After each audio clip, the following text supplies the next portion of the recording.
네, 더불어민주당 이낙연 대표가 던진 이명박 박근혜 두 전직 대통령 사면론이 지난 주말부터 정치권을 뜨겁게 달구고 있는데요. 네, 민주당이 일단 국민 의견을 묻겠다며 신중 기류로 전환하자 국민의힘은 우롱당한 느낌이라며 비판하고 있습니다. 자세한 내용 국회 연결해서 알아보겠습니다. 이준음 기자. 네, 민주당 이낙연 대표는 오늘 아침 최고위원회의에선 관련 내용을 언급하지 않았습니다. 다만 양향자 최고위원이 지금은 민생에 올인할 때라며 사면은 국민들이 동의할 수 있을 정도로 논의가 무르익었을 때 가능하다고 공개적으로 반대했습니다. 이처럼 당내에선 중진, 초선 의원은 물론 당원들까지 사면 반대 목소리가 높은데요.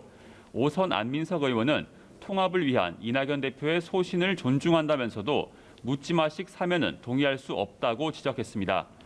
다만 사면론이 처음 제기됐을 때 반대 의견을 밝혔던 우상호 의원은 라디오에 나와 국무총리까지 하신 국가 지도자로서 자꾸 갈등으로 분열되는 것에 대한 통찰이 있으셨을 것이란 견해를 밝혔습니다.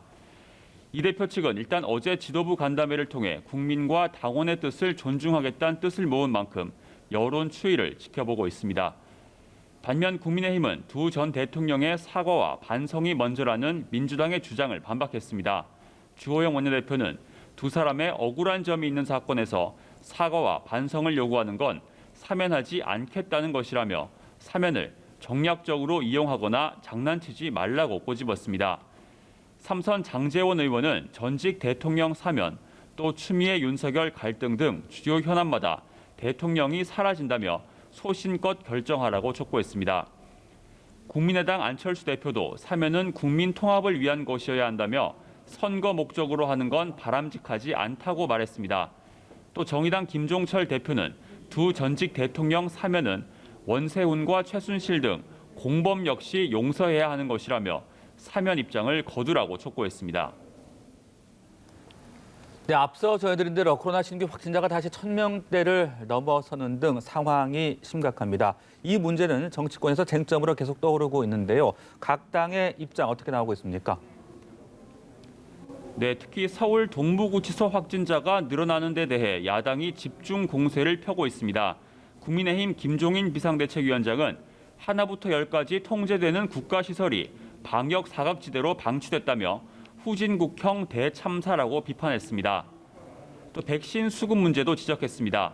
주호영 원내대표는 빠른 나라는 벌써 백신 접종을 시작했는데 우리나라는 언제 접종을 시작하고 누구부터 맞는지 국민 관심이 높다며 정부에 대한 긴급 현안 질의를 요청했습니다.